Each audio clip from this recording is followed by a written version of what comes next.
E nessa semana nós vamos dar continuidade àquele assunto que temos tratado sobre a confessionalidade, tá certo? Vou pedir para a equipe do slide colocar aí o slide, por gentileza. Então, na semana passada, nós tratamos sobre o credo dos apóstolos. Hoje nós vamos tratar sobre o credo de Nicéia. Aqui é uma recapitulação da última, que a gente viu na última aula. Volte aí, por favor. Nós apresentamos na última aula que essas EBDs, apesar de estarem sendo apresentadas pausadamente, elas fazem parte de uma ideia só. São ideias sequenciais. Então, caso você não tenha visto algum dos estudos anteriores e queira acompanhar a sequência desde o início, todos esses estudos estão no canal da igreja. É só você colocar Escola Bíblica Dominical, dia 29/8, Escola Bíblica Dominical, dia 12/9 e dia 14/11, e você vai poder acompanhar os anteriores. Pode passar. Na semana passada eu apresentei para os irmãos esse iceberg, e nós vimos que, normalmente, quando a gente pensa na igreja local, a gente só fica na ponta do iceberg. A gente pensa na Igreja Batista Regular da Pituba, a gente, quando chega aqui, pensa só o que vemos na ponta do iceberg. Uma igreja que tem uma liturgia, que ensina certas coisas, mas todas essas coisas apontam para algo mais profundo, que é o tema da confessionalidade. É a identidade denominacional. Próximo. Então, com a revisão, para que ninguém fique boiando durante a EBD, nós aprendemos que, enquanto igreja, nós estamos ligados doutrinariamente com os cristãos do passado. Aprendemos o significado da palavra credo. A gente passou um bom tempo desenvolvendo o conceito de credo. Vimos que credo basicamente é um documento de fé que significa creio. Então, ele tem algumas características, é um documento conciso, objetivo e tem a finalidade da memorização. Vimos que ele tem algumas funções dentro da vida da igreja. A função didática, como eu mencionei, é ensinar crianças, novos convertidos, o aprendizado da palavra de Deus. Vimos que, historicamente, a igreja tinha muitas dificuldades com cópias da Bíblia. Então, era necessário que, de um modo objetivo, direto, a doutrina fosse aprendida pela comunidade da fé. Vimos que também havia a função litúrgica. Os credos eles eram recitados diante dos cultos. Tinham a função testemunhal diante das autoridades públicas. Os cristãos confessavam a sua fé. E tinha o objetivo também apologético. Por meio dos credos, a igreja era preservada dos falsos ensinos e dava resposta às heresias. Então, vimos também biblicamente que a confessionalidade ela é embasada. No Antigo Testamento vemos confessionalidade e no Novo Testamento também. E também mencionamos o perigo daquelas pessoas que se levantam como livres pensadores na interpretação da Bíblia, que buscam interpretar a Bíblia sem se apoiar, sem conhecer aquilo que os cristãos do passado ensinaram. Pode passar, por favor? Nessa imagem aqui, meus irmãos, que eu peguei lá no Voltemos ao Evangelho, temos uma ideia um pouco mais precisa do que seria o papel do credo na vida da igreja. A gente apresentou que nós não tratamos os credos, as confissões de fé, como se fosse algo a mais, como se fossem inspirados por Deus ou inerrantes. Não é essa a ideia. Os credos, as confissões de fé, podem estar errados em alguns pontos, podem ser questionados, e nós devemos investigá-los, julgá-los pelo crivo da Escritura. A função desses documentos confessionais não é disputar com a palavra de Deus. Você não coloca o credo e a Bíblia no mesmo pé de igualdade. O credo ele é um escravo da palavra de Deus. Ele serve para lhe ajudar a entender a palavra de Deus. Mas naquilo que você vê, isso contradiz a Bíblia. Você tem que examinar mais de perto. Então observe aí essa ideia. Uma comunidade que ela tem uma confessionalidade clara, ela tem um direcionamento, ela segue um fluxo, ela não está aberta para cair em erros doutrinários, se desviar para caminhos torpes. Então, ela é direcionada em uma linha de pensamento. Em ambientes onde a confessionalidade não é clara, você vê uma torre de Babel dentro da comunidade. Você vê uma pessoa, eu acredito nisso, eu acredito naquilo. Então, a confessionalidade serve para que nós falemos um mesmo idioma, uma mesma língua, tenhamos o mesmo entendimento. Quando eu falo que Jesus é Filho de Deus, todos nós entendemos o sentido de Jesus ser Filho de Deus, diferente de outros grupos, certo? Pode passar. Aqui a gente já viu o credo apostólico, vamos ver hoje que o credo de Nicéia, ele tem algumas semelhanças com o credo apostólico, pode passar mais uma vez. E hoje, no credo de Nicéia, vamos ver que diferente do credo apostólico que tratou do resumo da fé cristã, o credo de Nicéia, ele tem uma abordagem muito mais para defender a doutrina da Trindade, em especial a divindade do Senhor Jesus Cristo. Os nossos opositores que negam a doutrina da Trindade, eles negam e afirmam que porque a palavra Trindade não existe na Bíblia. E realmente, se você lê a Bíblia, você não vai ver a palavra Trindade nenhuma vez. O termo Trindade é um termo técnico que foi desenvolvido ao longo da história da igreja para poder apresentar de modo conciso ideias, passagens que mostram a divindade de Jesus Cristo e do Espírito Santo. E em outros momentos veremos as outras declarações. Na aula que nós falamos sobre os concílios gerais da igreja e o desenvolvimento do catolicismo romano, eu apresentei para os irmãos um pouco sobre a história de Constantino. E é importante a gente fazer uma revisão sobre esse assunto, porque Constantino está diretamente relacionado ao concílio de Nicéia, que posteriormente gerou o credo que vamos investigar. Nós vimos que o Constantino, quando você ouve falar de Constantino, determinados grupos apresentam ele como se fosse a pessoa que definiu o concílio de Nicéia. Eles chegam a dizer que foi Constantino que criou a doutrina da Trindade. Mas isso não tem embasamento histórico, é uma afirmação absurda e pejorativa. Pode passar. E por que é isso? Porque Constantino ele foi um imperador pagão que tinha como objetivo conservar a cultura clássica. Constantino ele aparece na história numa fase tardia do Império Romano. O Império Romano ele cresceu de tal forma que ele começou a ter dificuldade de ser administrado, de manter a unidade no Império. Então, a igreja cristã estava se desenvolvendo e ele viu na igreja cristã como uma forma de manter a unidade no Império Romano, para poder vencer os bárbaros que queriam invadir o Império Romano. E durante as batalhas que ele enfrentou na sua jornada, ele teve um sonho. Nesse sonho, ele viu lá o símbolo da cruz. E depois desse sonho, ele mandou os soldados desenharem uma cruz nos escudos. E pela vontade de Deus, eles ganharam essa guerra. E aí ele entendeu que foi da vontade de Deus que, por meio disso, ele investisse naquela então perseguida, igreja. Ele enxergou a igreja, como eu já mencionei, como um modo de manter a unidade da cultura clássica do Império, e ele favoreceu os cristãos criando o Edito de Milão. Os cristãos, até a época dele, eram perseguidos, e o Edito de Milão garantiu a liberdade religiosa para os cristãos. Os sucessores de Constantino continuaram a progredir nesses privilégios que começaram a ser dados para os cristãos, até que o cristianismo se tornou a religião oficial do Império Romano. Pode passar. Vimos também que os efeitos do surgimento de Constantino e esse favor para os cristãos trouxe diversas interpretações dos irmãos. Então, os irmãos viram Constantino como um salvador da pátria, como quase um Messias, aquele libertador do povo de Deus.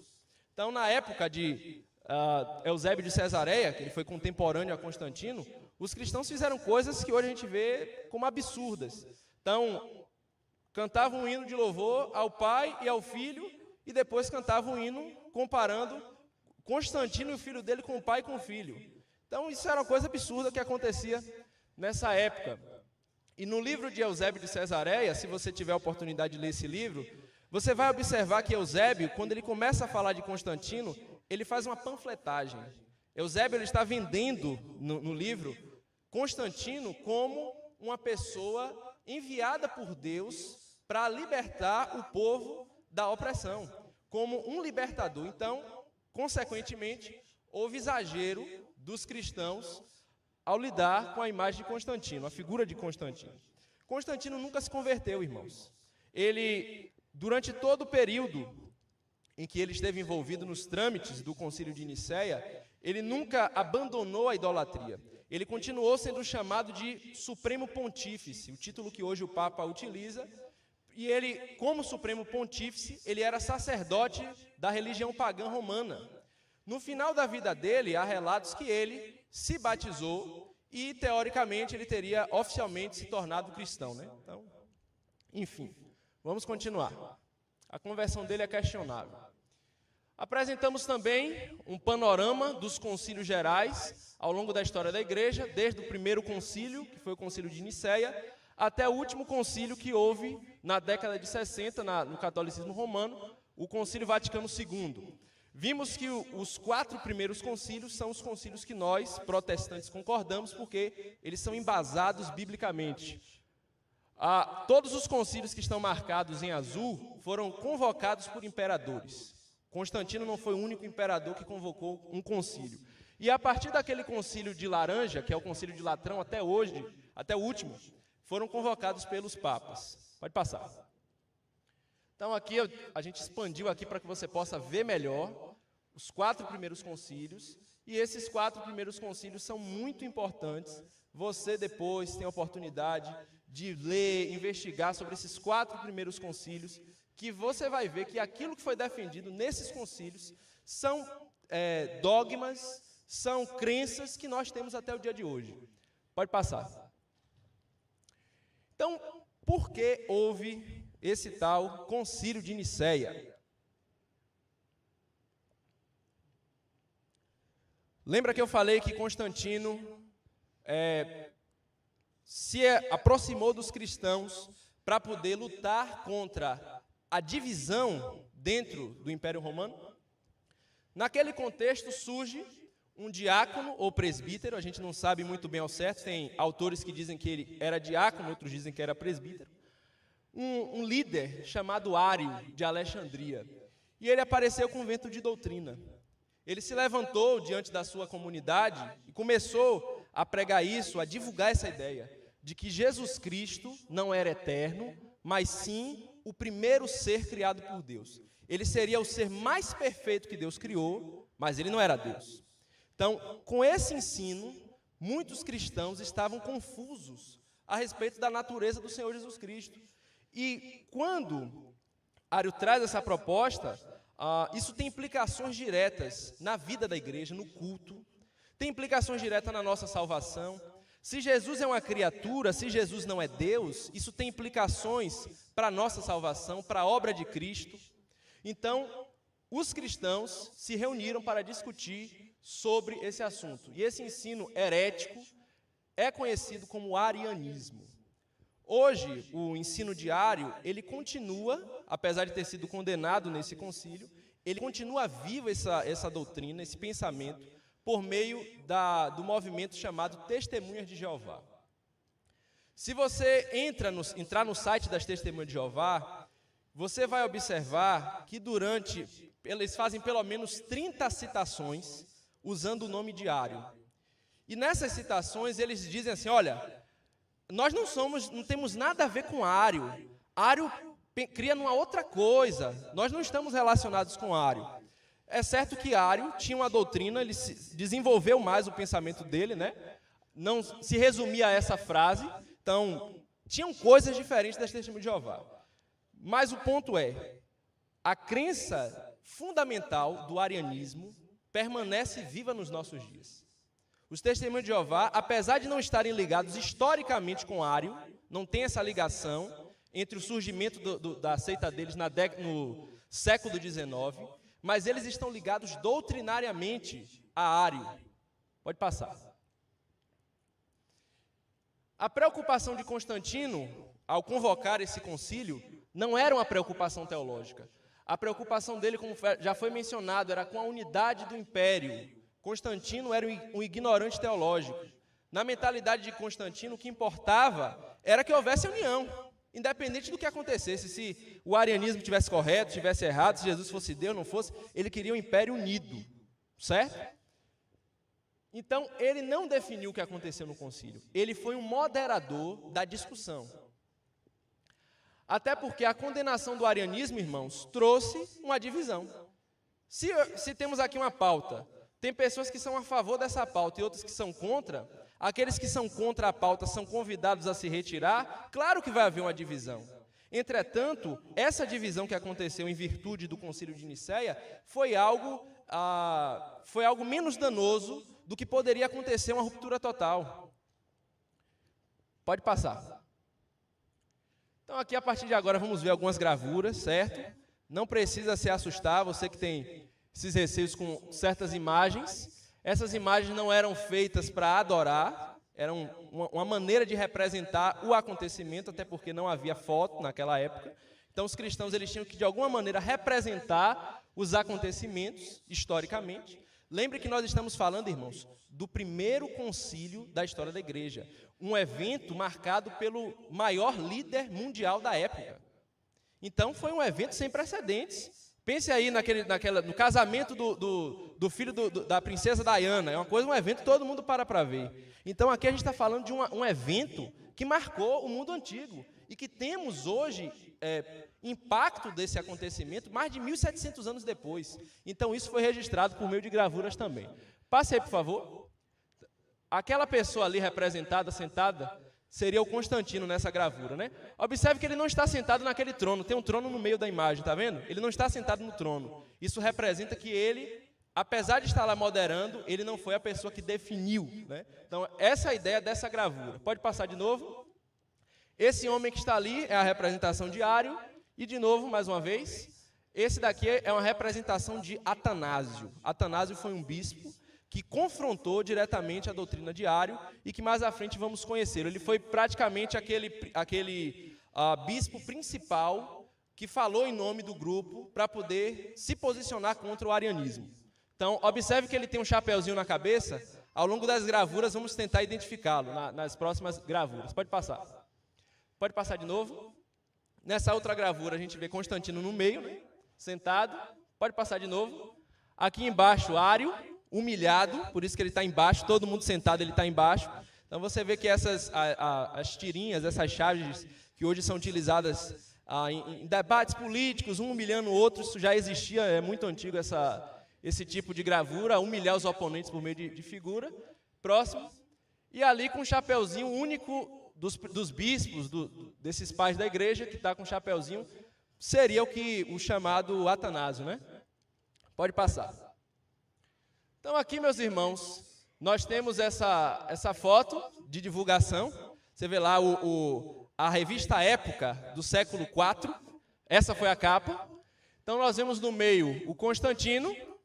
Vemos do lado dele os pais da igreja. Eles recebem esse nome. Os primeiros líderes, depois dos apóstolos, eles receberam o nome de pais da igreja. E esse cartaz que ele está segurando nas mãos seria o que nós conhecemos hoje como Credo de Nicéia. Pode passar? Então, muita gente acha que ele foi quem mitou nesse concílio, acha que ele foi o cara. Mas como já vimos, ele não foi o cara. Pode passar de novo. Quem foram os caras foram eles. Eles que defenderam a ortodoxia. Eles que defenderam a sã doutrina.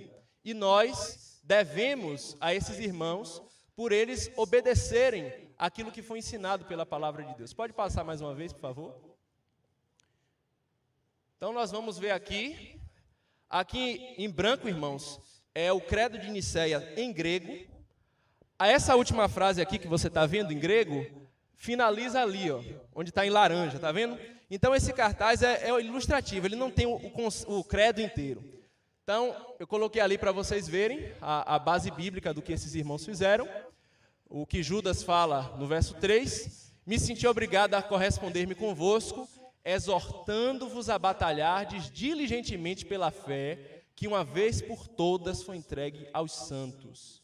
Nós que vivemos no século XXI, o século da pluralidade de ideias, onde todas as ideias são tratadas como verdadeiras, onde todas as pessoas têm a sua verdade, a gente acha que o que apresentamos aqui é muito duro. Mas o que eles fizeram foi obedecer aquilo que a Bíblia diz. Eles batalharam ardentemente pela fé que de uma vez por todas foi entregue aos santos. Pode passar. Entretanto, meus irmãos, nós sabemos que os pais da igreja não acertaram em todas as coisas.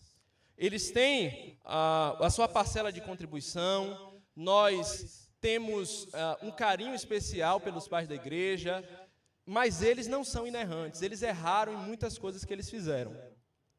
Nessa figura aqui, nós observamos uma representação de Constantino sentado no trono. Ao lado esquerdo dele, temos ali soldados, e do lado direito, o que seriam os pais da igreja. Essa gravura relata que Constantino, ele mandou os seus soldados queimarem todos os escritos diários. Como o cristianismo estava ligado ao Estado, o cristianismo passou a ter poder, força policial. E isso, irmãos, para nós que somos batistas, para nós que cremos na separação entre igreja e Estado, isso está errado, irmãos. O cristianismo, ele não pode ser imposto. Você não pode criar uma lei dizendo, a partir de hoje, todos os brasileiros são cristãos. Porque se você faz isso, você faz com que a igreja, o cristianismo, ele seja algo misturado com a idolatria, com a mentira, com o pecado dentro da igreja. Então, isso foi um ponto errado dentro do pensamento dos pais da igreja. Pode passar. Então, meus irmãos, quando é que surgiu o Credo de Nicéia?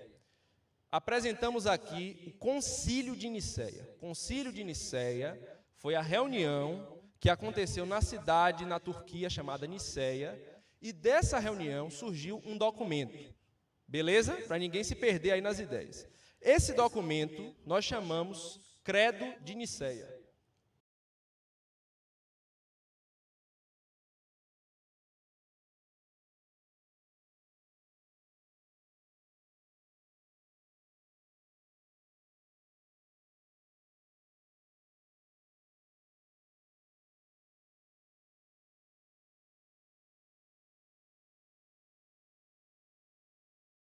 Esses concílios posteriores ao concílio de Nicéia deram forma ao credo que nós conhecemos hoje. O que temos hoje não é o que saiu da pena de Atanásio e dos outros pais da igreja, certo? Então, o nome técnico do credo que nós temos hoje em mãos é Credo Niceno Constantino Apolitano. Olha que nome grande, né? Dá até medo ler esse nome, né? Então, por que Constantino Apolitano? Porque ele teve um peso muito grande no concílio de Constantinopla. Politano, lembra de Soteropolitano. Politano vem do grego polis. Polis é cidade. Cidade de Constantino, Constantinopla. Por isso Constantinopolitano. Certo? Não devemos ter, irmãos, nenhum constrangimento por essas alterações.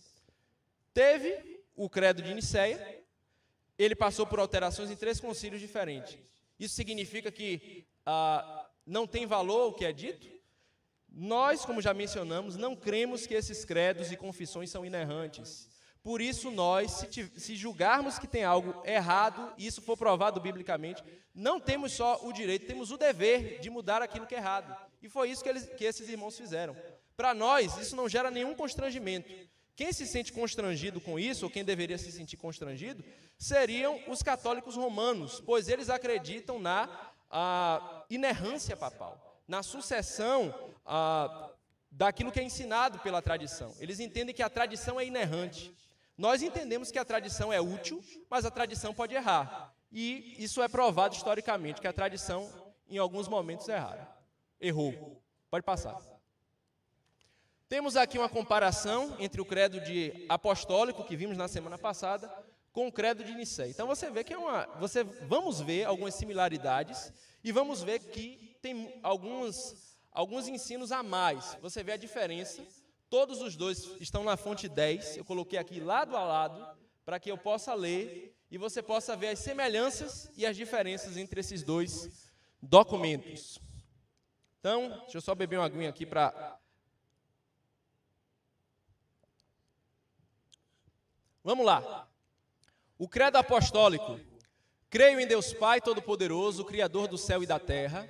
Creio em Jesus Cristo, seu único Filho, nosso Senhor, o qual foi concebido por obra do Espírito Santo, nasceu da Virgem Maria, padeceu sobre o poder de Pôncio Pilatos, foi crucificado, morto e sepultado, desceu ao Hades, ressurgiu dos mortos ao terceiro dia, subiu ao céu, está sentado à direita de Deus Pai Todo-Poderoso, donde há de vir para julgar os vivos e os mortos.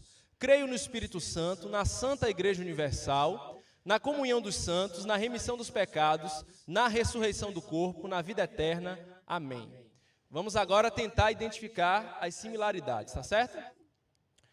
Creio em um Deus, Pai Todo-Poderoso, Criador do céu e da terra, e de todas as coisas visíveis e invisíveis, e em um Senhor Jesus Cristo, o unigênito Filho de Deus, gerado pelo Pai antes de todos os séculos, Deus de Deus, luz da luz, verdadeiro Deus de verdadeiro Deus, gerado, não feito, de uma só substância com o Pai, pelo qual todas as coisas foram feitas, o qual por nós homens e por nossa salvação desceu do céu, foi feito carne pelo Espírito Santo da Virgem Maria, e foi feito homem, e foi crucificado por nós sob o poder de Pôncio Pilatos. Ele padeceu e foi sepultado, e no terceiro dia ressuscitou conforme as Escrituras, e subiu ao céu, e assentou-se à direita do Pai, e de novo há de vir com glória, para julgar os vivos e os mortos, e seu reino não terá fim. E no Espírito Santo, Senhor e vivificador, que procede do Pai e do Filho, que com o Pai e o Filho conjuntamente é adorado e glorificado, que falou através dos profetas.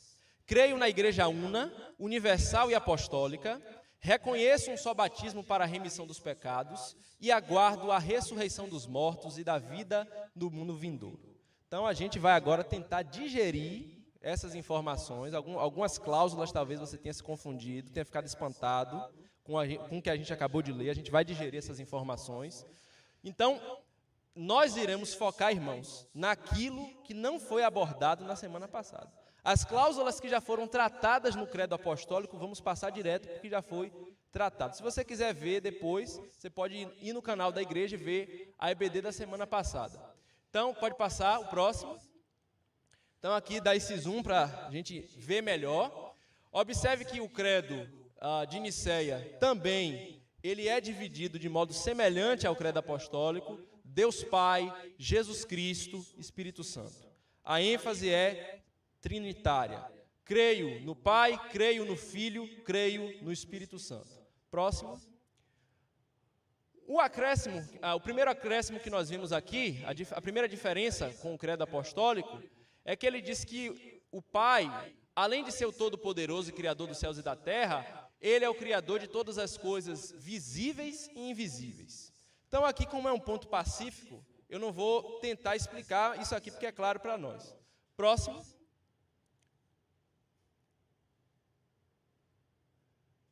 Ok, então vemos agora que algumas coisas mudam. E em um só Senhor, Jesus Cristo, verdadeiro Deus de verdadeiro Deus, o qual por nós homens e por nossa salvação desceu dos céus, foi feito carne e foi feito homem. Quando nós vemos o credo falando em um Senhor Jesus Cristo, a primeira coisa que nós vemos, Jesus Cristo é uma pessoa. E essa pessoa, Jesus Cristo, tem duas naturezas distintas. Ele é verdadeiro Deus e ele é verdadeiro homem. Ele tem duas naturezas, uma natureza perfeitamente divina e uma natureza perfeitamente humana. Ele é 100% homem e é 100% Deus. Ele não é uma mistura, não é um mutante, não é uma simbiose. Ele é uma pessoa integral com duas naturezas. E isso é muito claro nas declarações, nessas sentenças. E vamos ver, irmãos, algumas passagens bíblicas que embasam esses ensinos. O meu papel aqui hoje não é trazer uma defesa da Trindade. O meu papel é mostrar que o que é defendido no credo é bíblico. Vamos ter muitas outras passagens bíblicas que defendem as ideias. Vamos só ver algumas delas, tá certo? Próximo. Então aqui, clássico, João capítulo 1, verso 1 ao 3. No princípio era o verbo, e o verbo estava com Deus, e o verbo era Deus. Se você vê essa sentença na Bíblia da tradução do Novo Mundo, a Bíblia das Testemunhas de Jeová, você vai ver que lá vai estar escrito, e o verbo era um Deus. Deus minúsculo. Eles botam Deus minúsculo. Essa tradução deles é uma das piores, é a pior tradução do ponto de vista exegético. Se você vê no grego, quando a palavra Deus aparece nos dois momentos, é a mesma palavra, é escrita da mesma forma. Os estudiosos da língua grega entendem que essa tradução deles é a pior tradução que tem desse texto. Ele estava no princípio com Deus, todas as coisas foram feitas por intermédio dele, e sem ele nada do que foi feito se fez. Verso 14. E o verbo se fez carne e habitou entre nós, cheio de graça e de verdade, e vimos a sua glória, glória como do unigênito do Pai. Verdadeiro homem, ele estava no princípio com Deus e o verbo era Deus. Ele foi feito carne, ele foi feito um de nós, ele assumiu a natureza humana, ele tem duas naturezas. Pode passar. Jesus Cristo, gerado pelo Pai antes de todos os séculos, Deus de Deus, luz da luz, gerado, não feito, de uma só substância com o Pai.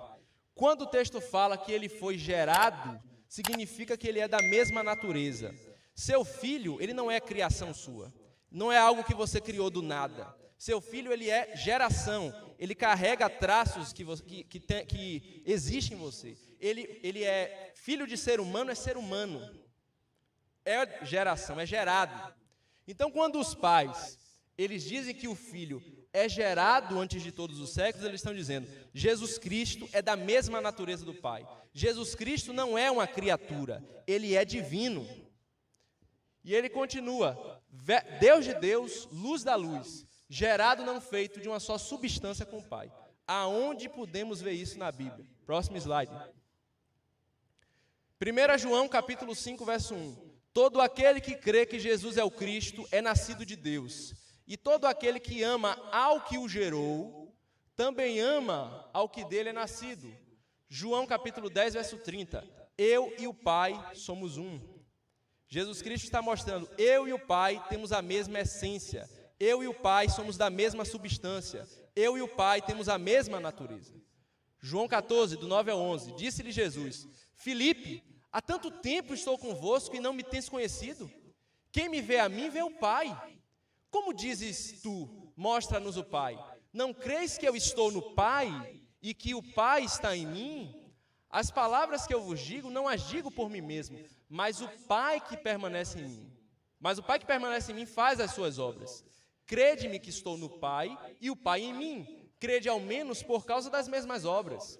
Então vocês observam que Jesus, ele não diz assim, como normalmente as testemunhas de Jeová gostam de dizer, olha, quem vê a mim vê o Pai, no sentido de que eu sou parecido com meu pai. Tipo como a gente vê assim, um filho que parece com o pai, a cara do pai e tal. Não é isso que Jesus está dizendo. Ele está dizendo, quem vê a mim, vê ao Pai. Eu estou no Pai e o Pai está em mim.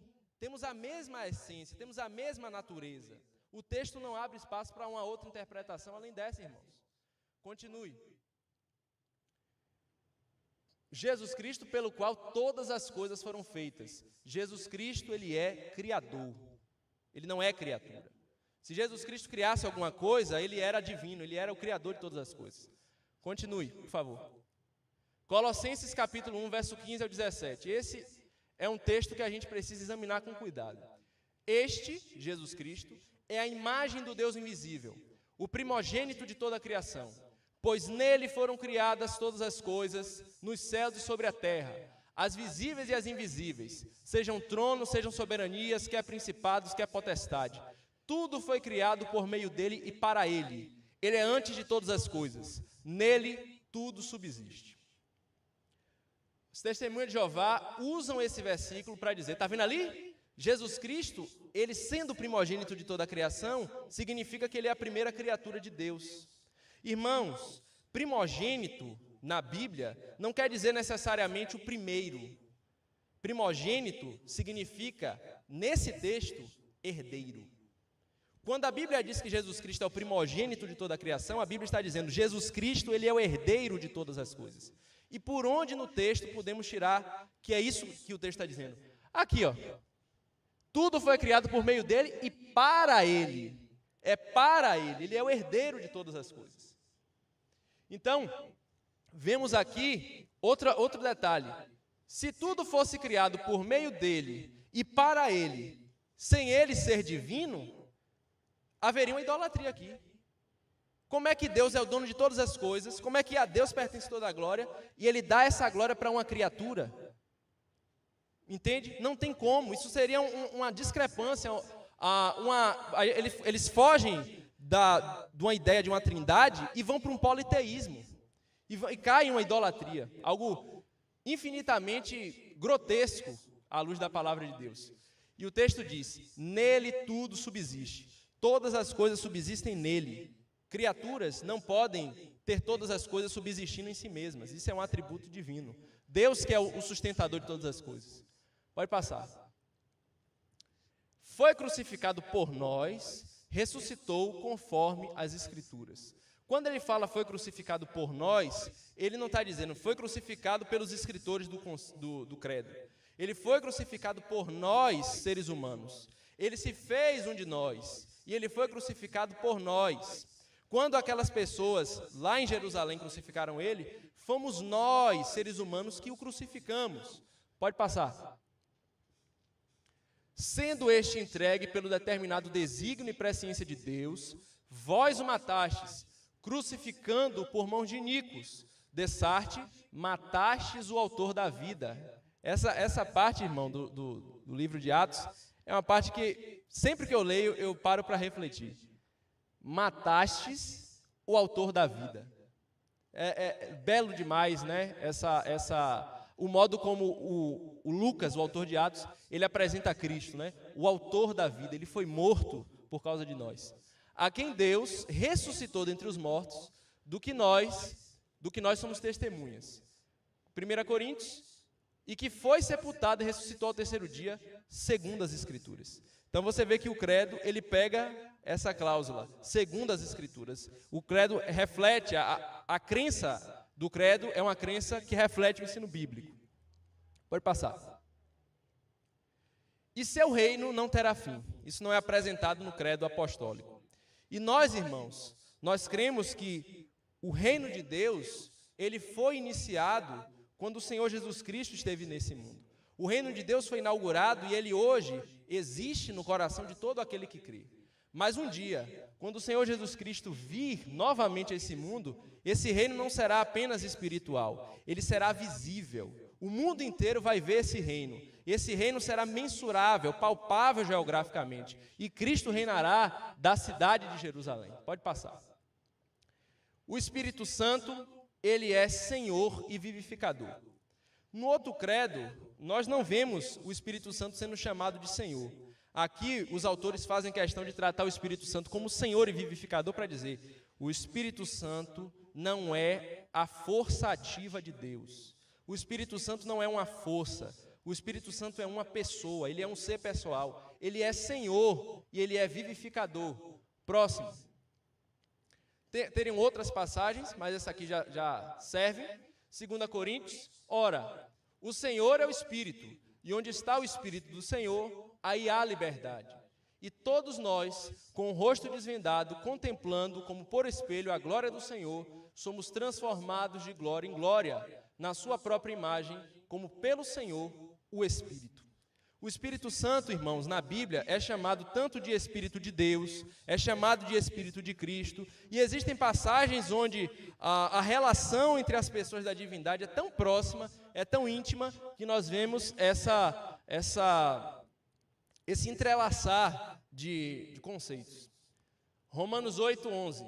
Se habita em vós o Espírito daquele que ressuscitou a Jesus Cristo dentre os mortos, esse mesmo que ressuscitou a Cristo Jesus dentre os mortos, vivificará, ele é vivificador, também o vosso corpo mortal, por meio do seu Espírito, que em vós habita. O Espírito Santo, ele produz vida. Nós recebemos vida espiritual quando nos tornamos morada, habitação do Espírito Santo. O Espírito Santo levantou Cristo Jesus dentre os mortos e ele nos deu novidade de vida. Ele é vivificador.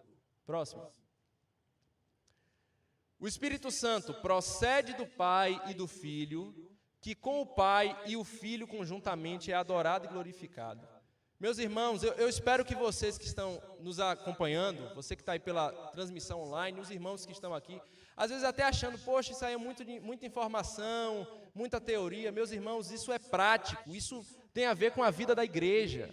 Se o Espírito Santo é Deus, se o Filho é Deus, isso tem impactos na nossa adoração, isso tem impactos no culto. Nós, irmãos, prestamos um culto a um Deus que é triuno. Nós não prestamos um culto só para o Pai. Nós não prestamos um culto só para Jesus Cristo. Nós não prestamos um culto exclusivo para o Espírito Santo. Nós prestamos um culto para um Deus triuno, para um Deus que é 3 pessoas. E nós precisamos ter isso claro na nossa mente. Quando nós oramos em nome do Pai, oramos em nome de Jesus Cristo, ao Pai, na dependência do Espírito Santo. É uma oração que as 3 pessoas da divindade estão atuando, estão participando. Então, isso tem implicações muito sérias. Às vezes, quando a gente ora erradamente, pensando, se dirigindo como se a gente estivesse só falando com uma pessoa só, né? Como é que normalmente a gente ora assim? Ô Espírito Santo, eu peço que o Senhor faça. A oração, irmãos, é para as 3 pessoas da divindade. Nós oramos para um Deus que é triuno. Não tem como você tirar as 2 outras pessoas da jogada. Entende? Continue. Então, vemos aqui. João 15.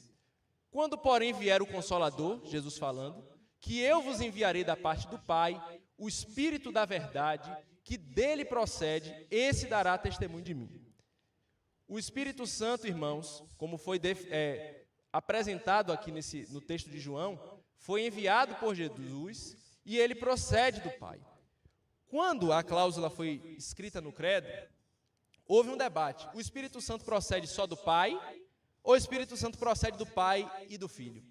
Então essa dúvida, essa disputa gerou uma divisão que mais à frente aconteceu na história da igreja, onde a igreja da Grécia, a igreja ortodoxa grega, se separou por conta dessa cláusula.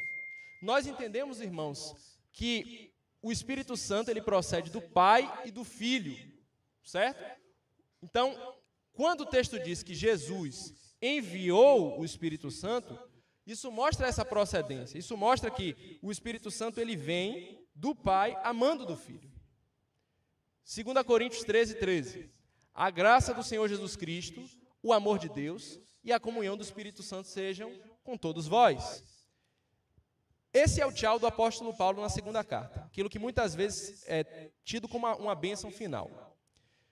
Se o Espírito Santo não é Deus, se o Espírito Santo não é uma pessoa, é errado fazer isso. Mas nós sabemos que Paulo não estava errado quando fez isso. O Espírito Santo é um ser pessoal, o Espírito Santo é um ser pessoal divino. Próximo. E o Espírito Santo, ele falou através dos profetas. Como é que uma força, uma energia fala? Próximo slide.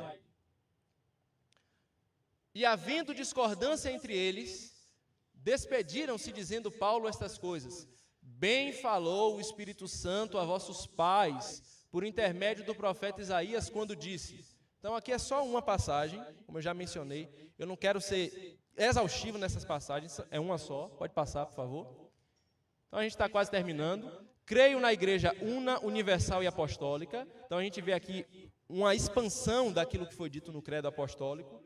Por que eles falam igreja una, universal e apostólica? Porque eles estão refutando uma heresia. Aquilo que é ensinado por Ário, aquilo que é ensinado por seus seguidores, não é ensinado pela igreja verdadeira. Isso é um ensino de seita. Eles são uma seita, eles são uma facção, eles são hereges, eles não são da igreja. Por isso que ele diz, creio na igreja una, universal e apostólica. Universal a gente já apresentou, o conceito de igreja universal, igreja invisível, e apostólica porque é fundamentada no ensino dos apóstolos, certo? Então, quando você vê, eu vou abrir um parêntese aqui para vocês, vou tentar explicar, né? Igreja universal, a palavra universal também pode ser traduzida como católica. Católico significa universal, é isso que significa católico, certo? E apostólica, com base nos ensinos dos apóstolos. Nós cremos que a igreja por quem Cristo morreu é uma igreja universal. Cremos na catolicidade da igreja. E esta igreja, ela é fundamentada nos ensinos dos apóstolos. Então, nesse sentido, todos nós que cremos na doutrina dos apóstolos, nós somos católicos e apostólicos, só não somos romanos. Somos soteropolitanos, né? Católico, apostólico, batista regular. Vamos lá, próximo. Reconheço um só batismo para a remissão dos pecados. Esse daí é a parte mais difícil, mais complicada para nós, batistas, dessa cláusula aqui. Vamos lá. Próximo. Então, essa cláusula, irmãos, foi desenvolvida muito provavelmente por aquele texto. Lembra que eu pedi para os irmãos assistirem a pregação do pastor Marcos em 1 Pedro? Vocês que assistiram a pregação, vocês já estão no caminho meio andado. Aqueles que não assistiram, por favor, assistam, não fiquem na rebeldia. Porque nesse texto, o texto apresenta isso aí. Enquanto se preparava a arca, na qual poucos, a saber, 8 pessoas foram salvos através da água, a qual, figurando o batismo, agora também vos salva, não sendo a remoção da imundícia da carne, mas a indagação de uma boa consciência para com Deus, por meio da ressurreição de Jesus Cristo. Vocês que assistiram a pregação nessa semana, vocês viram que o pastor Marcos apresentou esse texto dizendo que a arca é um símbolo de salvação. A arca foi o meio pelo qual a salvação foi dada para aquele pequeno grupo de pessoas. Então, quando Pedro evoca a ideia da arca, ele está evocando a ideia de salvação. E ele diz, figurando o batismo, agora também vos salva. E por que ele não está falando que o batismo de fato salva? Pelo que ele diz depois, não sendo a remoção da imundícia da carne. Você mergulhar não vai tirar a imundícia da carne, mas a indagação de uma boa consciência para com Deus. Ou seja, o batismo é um sinal de uma verdade mais profunda.